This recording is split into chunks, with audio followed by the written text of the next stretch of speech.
De la même façon qu'un journaliste n'est pas un enseignant n'est pas un journaliste. Par contre, on a tout intérêt à bosser ensemble.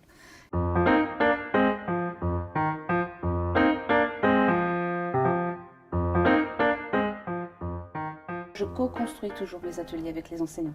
Je n'arrive pas avec un kit tout prêt.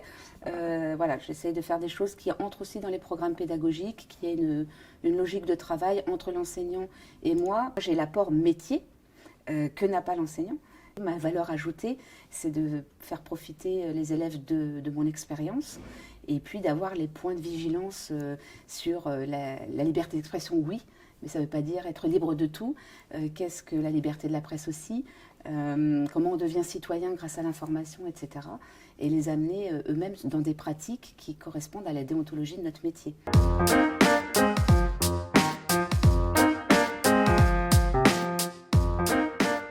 Moi, je fais de l'accompagnement du journal parce que mon objectif, c'est que chaque élève arrive à produire.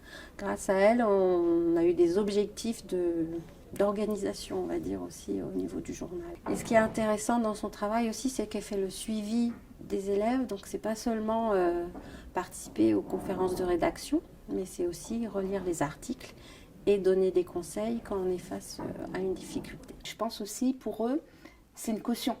Voilà, on arrive, on a un journaliste qui vient nous aider. Voilà, ça leur donne envie parce qu'ils disent on est pris au sérieux aussi.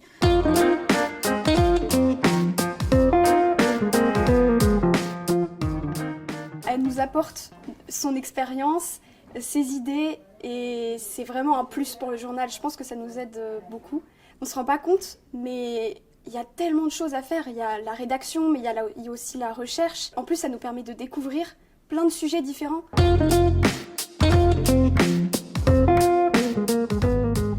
Elle nous conseille, donc c'est peut-être un travail plus abouti qu'on arrive à achever à l'issue de la réunion. Et puis ça nous permet d'avoir un regard professionnel et de pas faire d'erreurs dans nos interprétations ou voilà, dans notre travail d'écriture.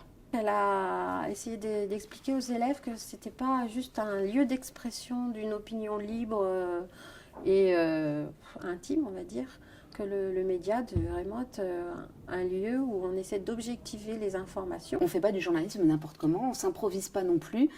C'est un apprentissage, c'est une formation. On sait comment on fabrique l'info, on sait comment on la vérifie.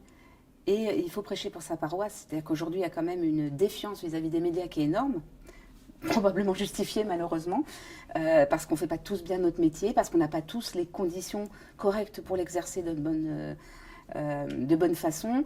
Et quand on s'investit là-dedans et que les gens ne croient plus en nous, bah c'est un peu triste quand même. Et puis, c'est quand même le fondement d'une démocratie. Avoir cette liberté d'expression, cette liberté d'information, c'est garant d'une démocratie. Et c'est ça qu'on a à leur transmettre.